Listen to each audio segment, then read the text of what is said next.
बिस्मिल्लाहिर्रहमानिर्रहीम। सामीन पाकिस्तान से बाहर सुनने वालों को अरशद कुंदी का सलाम। कामयाब हड़ताल के नताइज आना शुरू हो गए हैं जी। पंजाब के 14 डीसीओं को लाहौर तलब किया गया है और उनको हटाया जा रहा है। वो लोग किधर हैं जो कहते थे हड़ताल नाकाम हुई है? ये स्टोरी आप ज़रा सुनिएगा। इसके अलावा मियाँ वाली में 12 तारीख को मरियम जा रही है जी, हम उसको चैलेंज करने जा रहे हैं। इसके अलावा जी आबिद शेर अली ने इमरान खान के भांजों पर तंज किया है।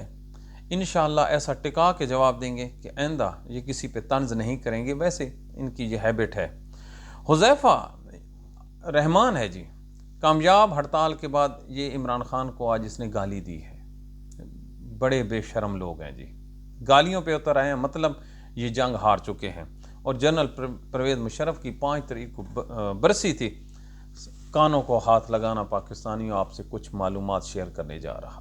तो सबसे पहले कामयाब हड़ताल, सबसे पहले तो वो लोग जी आए ना इधर जो कह रहे थे कि हड़ताल नाकाम हो गई। ये कौन कह रहे थे? पाकिस्तान के पेड जर्नलिस्ट। इनको कोई नहीं सुनता, अल्लाह गवाह है। ना इनके कोई टेलीविज़न चैनल्स को देखता है, ना इनके कोई अखबारात को देखता है। ये लोग बुग़्ज़ इमरान खान में डूबे हुए हैं। इनका काम है सिर्फ और सिर्फ मंथली लेना, लिफाफे लेना, रिपोर्टिंग करना। इवन अदरवाइज अगर किसी को अल्लाह ताला ने आंखें दी हो ना, तो राना सनाउल्लाह के साथ जो कल इंसल्ट हुई है, उससे पाकिस्तान की फौजी इस्टेब्लिशमेंट से लेकर तमाम लोगों की आंखें खुल जानी चाहिए कि फंक्शन भी अपना, ये फ्लैटीज होटल लाहौर में फंक्शन भी आसमा जहांगीर का, जिसको नून लीग वाले स्पॉन्सर कर रहे थे। याद रखिए वकला के 2 ग्रुप हैं, एक हामिद खान तहरीक इंसाफ का और नून लीग का एहसन भून साहब। तो ये जो आसमा जहांगीर है, ये हामिद खान ग्रुप के कट्टर मुखालिफ हैं। और अपना जो है फंक्शन हो और अपने फंक्शन में अवाम जो है बाइकआउट करके चली जाए, तो ये उन लोगों के लिए निशानी है जो क़यामत वाले दिन पर यकीन रखते हैं। इसके अलावा और हम कुछ नहीं कह सकते। यार एक आदमी तकरीर करने आए और पूरा हॉल बाइकआउट करके बाहर चला जाए कि ना हम आपकी शक्ल देखना गवारा करते हैं, ना आपके अल्फाज सुनने की हमें हिम्मत है। अल्लाह अकबर। इसको कहते हैं मोहब्बत इमरान खान। कुछ भी नहीं है इन लोगों के दामन में इस सिवाय एक गुनाह के। सियासी बात कर रहा हूँ। इमरान खान के साथ इन्होंने जुल्म किया है, इन्होंने इस्टेब्लिशमेंट के साथ मिलकर एक हुकूमत जीती हुई हथियाई है। लोग इन जालमों की शक्ल देखना गवारा नहीं करते। तो ये कामयाब हड़ताल के जो आफ्टर शॉट्स हैं, अब ये नई हुकूमत करने वाले। अरे यार कैसे मुमकिन है कि अब ये लोग इस अखलाकी पोजीशन के साथ, याद रखिए दुनिया में हड़ताल जो होती है ये सबसे ख़तरनाक वेपन होता है। इसमें वो लोग भी शामिल हो जाते हैं जिन्होंने कभी पॉलिटिक्स में हिस्सा नहीं लिया होता। मार्केटों को बंद करना, 2 सूबों का राब्ता मुनक़ता हो जाना, पब्लिक ट्रांसपोर्ट का गायब हो जाना। यार ये कोई मामूली बात है कि लाहौर में नाश्ते की दुकानें बंद हों? जवाब देना जी। मंसूर अली खान कह रहा था कि ये फेक रिपोर्टिंग है। अच्छा ये बताएं, नाश्ते की दुकान इतवार वाले दिन तो डबल होती हैं, वो दुकानें भी खुल जाती हैं जो पूरा हफ्ता बंद रहती हैं। हम लाहौर में रहते हैं ना जी, नाश्ते का काम इतवार को डबल होता है। तो उस रोज़ बसंत के मौके पर तो दूसरे इलाकों के रहने वाले भी लोग आए हुए थे, तो उसके लिए तो डबल प्रोग्राम था, ईद का समा था। तो फिर उस रोज़ नाश्ते की दुकानें बंद होने का क्या मतलब है? लाहौर के फेसेस हैं, 2 बजे मार्केट्स खुलती हैं, पहले 2 बजे तक नाश्ता चलता है उन्हीं दुकानों के आगे। तो इनका टाइम जो है ना ख़त्म हो गया है। तो कल मोहतरमा जा रही थी जी 12 तारीख को मियाँ वाली। बिस्मिल्लाह, ये मियाँ वाली जाए, चैलेंज कर रहा हूँ। ये सरकारी जो मुलाजमीन हैं उनको और स्कूल के बच्चे बच्चियों को पिंडाल में ना आने दें ज़बरदस्ती। अपनी मर्ज़ी से आए तो ठीक है, ये 4000 का मजमा इकट्ठा कर लेना, हम इनकी बात मान जाए। आज मियाँ वाली में जो सरगोदा डिवीज़न है, इनके तमाम लोगों का सरकारी सतह पर डीसी ऑफिस में इजलास होता है। इजलास क्या होता है? जलसा करना है जी स्टेडियम में। करें ना, पहले तो ये एक, वैसे तो एक छोटा सा हाई स्कूल का ग्राउंड है। हाई स्कूल में कितने बच्चे होते हैं और कितना ग्राउंड होता है ये तो आपको भी पता है, हमें भी पता है। करें ना कमेटी ग्राउंड में जहाँ पे इमरान खान ने किया था, बल्कि इमरान खान कमेटी से ज़्यादा बहर करता था कि अवाम को चले न जाएं। वो शहज़ादा है, वो लीडर है। तो ये हम इनको चैलेंज करने जा रहे हैं। और आप याद रखिए, ये मियाँ वाली के लोगों को पिंडाल में दाखिल भी नहीं होने देंगे।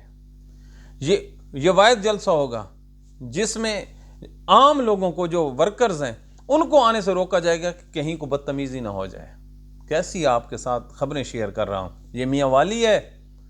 कभी शहबाज शरीफ ने वहाँ पर खिताब नहीं किया रिसेंट ईयर्स में, ना इसने करना है। और यहाँ पर जो फासला होगा, अभी 2 दिन पड़े हैं ना जी जलसे में, हम आपको बता रहे हैं अवाम और मरियम नवाज के दरमियान जो फासला होगा वो 200 फुट का होगा। ये सिक्योरिटी है, ये कोई और डर है। वो आप समझ गए होंगे जैसे नवाज शरीफ के साथ हुआ था। और बातों से याद आया, बसंत वाले दिन आपने नवाज शरीफ का लिबास देखा है? खुदा पनाह यार, उस आदमी में पहचाना ही नहीं जा रहा था।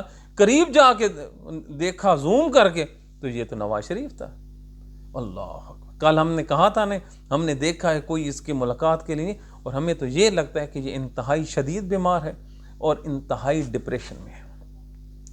यार, जिनको सुबह भी डॉक्टर चेक करें और शाम को भी कि खुराक में कोई कमी तो नहीं रह गई, उसके चेहरे पे बिल्कुल ही यहाँ से लटक गया है। और गर्मियों में सर्दियों वाला लिबास पहनकर वो मासूफ आया खड़ा था। अल्लाह अकबर। इसको कहते हैं डिप्रेशन। क्योंकि जब इक़्तिदार जाए ना तो वो इतना मायने नहीं रखता, जब सपोर्ट चली जाए तो बड़ा मायने रखता। इमरान खान क्यों जिंदा बैठा है जेल में? इक़्तिदार तो नहीं है, सिर्फ सपोर्ट है। और ये सपोर्ट उसको, उसकी पार्टी को, उसके वर्करों को सोशल मीडिया पे मरने ही नहीं देता। तो अखलाकी सपोर्ट बहुत बड़ी होती है, जो कि इनसे छीन ली गई है। अब आज हुकूमती तर्जुमान है जी हुज़ैफा रहमान। पाकिस्तानियों सुनो, हमने कहा था ये जंग हार चुके हैं। जब कोई जंग हारता है ना तो फिर गालियां देता है। गालियां कौन देता है जंग में? जिसके पास जो मैदान जंग है वो हार चुका होता है, फिर वो कहता है तेरी माँ नू ते तेरी बहन।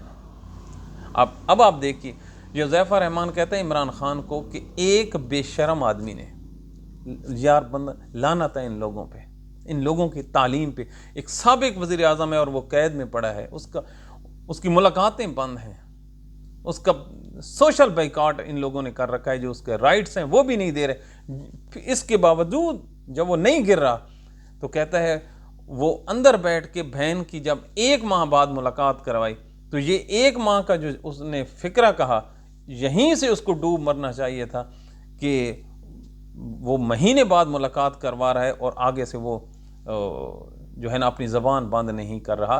तो मतलब है वो लीडर है, वो अपनी जान की परवाह नहीं करता, वो लोगों की सोचता है। सुनो डॉक्टर फैसल का, हुज़ैफा सुनो डॉक्टर फैसल के, उसने कहा मैं जब उसके पास जाता हूं तो मैं उसको पूछता हूं कि आपकी तबीयत कैसी है, वो मुझसे पूछता है कि शौकत खानम कैसा चल रहा है। सलाम सलाम इमरान खान सलाम। तो इसको कहते हैं विजन। उस आदमी को आप मुलाकातों से बिछाड़ देंगे ना करवा कर, ये नहीं होने वाला। तो ये उसने जी गाली दी है, तो ये गाली का मतलब ये है कि ये जंग हार गए, अल्लाह के हुक्म से ये जंग हार गए। और कल इमरान खान के भांजों ने जी गुड्डियाँ चढ़ाई और उसकी जो तस्वीरें हैं वो शाया हुए हैं। तो इस पर जो आबिद शेर अली है उसने जी ट्वीट किया है कि ए पिया ने इनकलाब मामा अंदर है ते भैणा बाहर स्यापा पाया होया ते अडियाला जेल दे बह। तो ये इन लोगों की कुल औकात है। अच्छा, इनसे ज़रा पूछो ये जो बसंत है ये क्या हज़रत अल्लामा मौलाना नवाज शरीफ ने ईजाद की थी? ये जो गुड्डियाँ बनानी हैं लाहौर में, ये शरीफ ख़ानदान से शुरू हुई थी। नवाज शरीफ ने ये पन्ना काटना सीखा था या उसके बाप मरहूम ने, कि ये इन लोगों का ख़ानदानी ये काम था जिसको आज पीटीआई वालों ने ओन किया है। अरे ओ भाई, तुम लोग तो डूब मरो कि आप लोगों से नवाज शरीफ का एक क्लिप ऐसा नहीं है जिससे वो गुड्डी उड़ा रहा हो। और पूरे सोशल मीडिया पर इमरान खान की खूबसूरत ऐनक वाली तस्वीरें बादशाही मस्जिद के साथ वो पेचा लगाता नज़र आ रहा है, और पेचे में वो कहता है कि मैंने काट दिया, और पीछे से वो भंगड़े डाल रहे हैं। तो ये लोग ये जो पीटीआई वाले हैं ये तो इमरान खान से इसलिए भी ये मोहब्बत करते हैं और बसंत मनाते हैं कि ये उनके कायद जो है ये उनकी सुन्नत है। अब सुन्नत किसी और मतलब में ना ले जाना, किसी के अमल की पैरवी करना भी सुन्नत होता है। तो इमरान खान की ये तो हैबिट है। वो तो अलीमा खान कहती है वो तो सारा सारा दिन जो है वो अपने पितंग जो लूट के तो उसको उड़ाता था। ये तो शान है ना जी पंजाब की। तो कैसे इन लोगों ने उसको अपना जो शरीफ खानदान का फंक्शन है उससे मिला लिया और 20 अरब रुपया लगाया। कितना?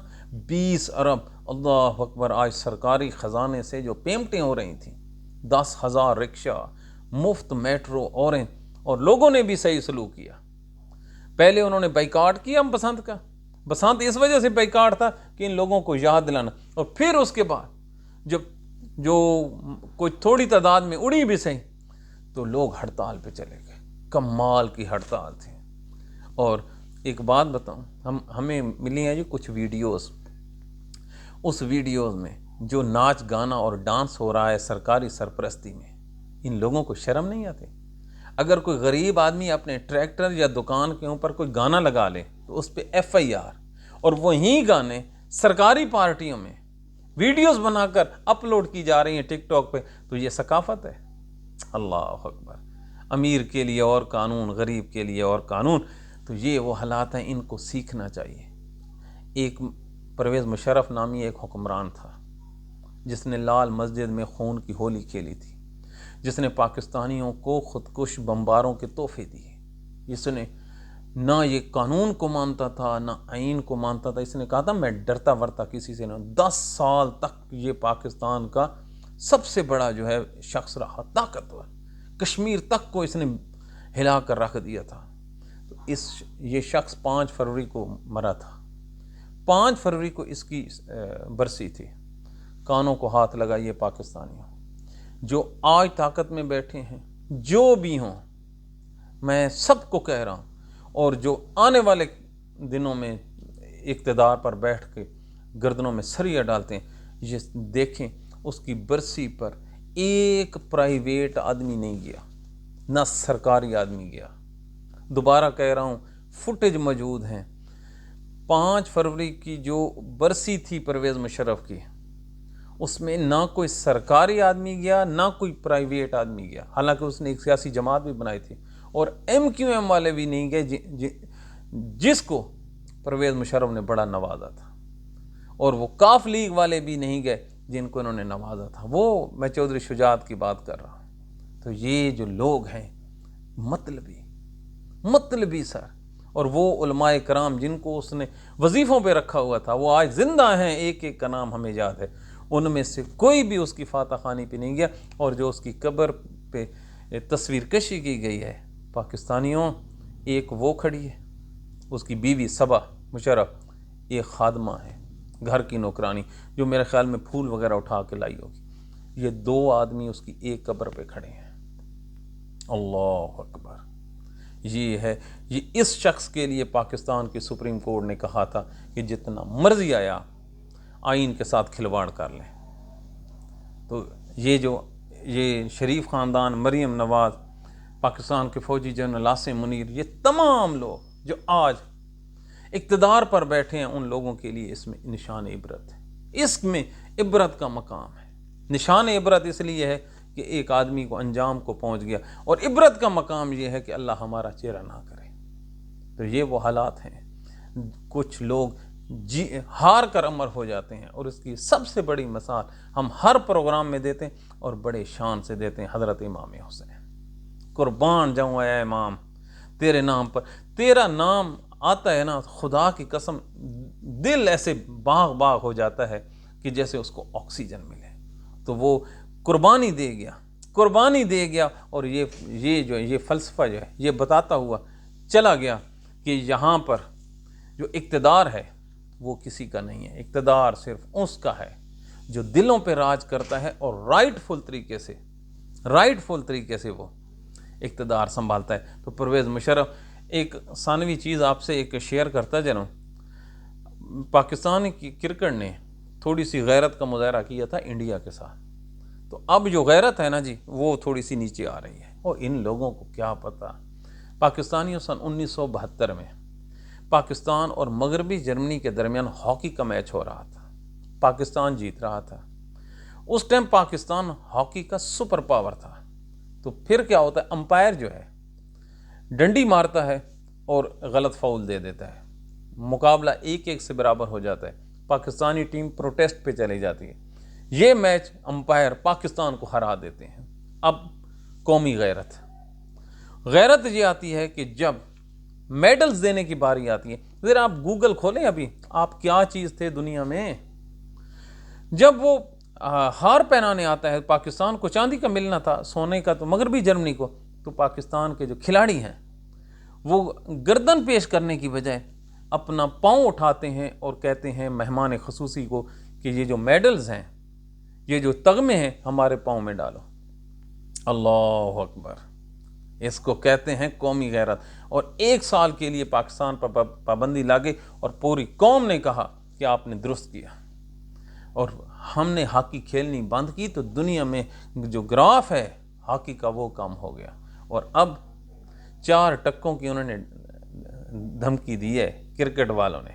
हमारी कुल औकात क्या है, हमें अपने सारे सिलसिले नजर आ, हजूर इन लोगों ने खेलना है। ये इंडिया का मुकाबला नहीं कर सकते। क्यों? नॉन इलेक्टेड लोग हैं। पहले तो फैसला ही गलत किया, अब जब कर लिए तो उस पर पैरा दो।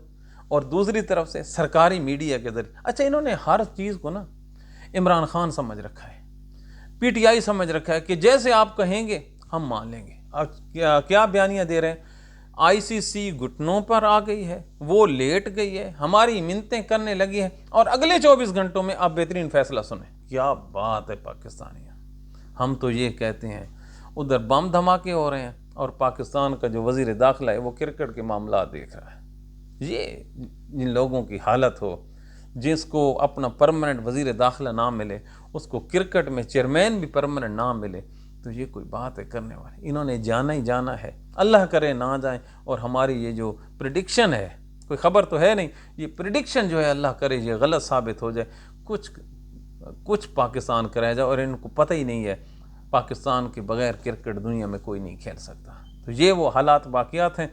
कल हमने आपसे कहा था कि हम आपसे स्टोरी शेयर करेंगे कि पाकिस्तान के फ़ौजी जर्नल्स जो हैं वो किताबें क्यों नहीं लिखते और इंडिया के फ़ौजी जर्नल जो हैं वो किताबें क्यों लिखते हैं। ये एक बहुत ही ज़बरदस्त और तहकीक किस्म का प्रोग्राम है। लेकिन आज कुछ नई स्टोरियाँ आई थी ये हड़ताल का और ये चीज़ें, जिसकी वजह से हमने उसको पोस्टपोन किया है। तो हालात वाक़ियात ये हैं पाकिस्तानियों के, इमरान खान के लिए अच्छे दिन आने वाले हैं।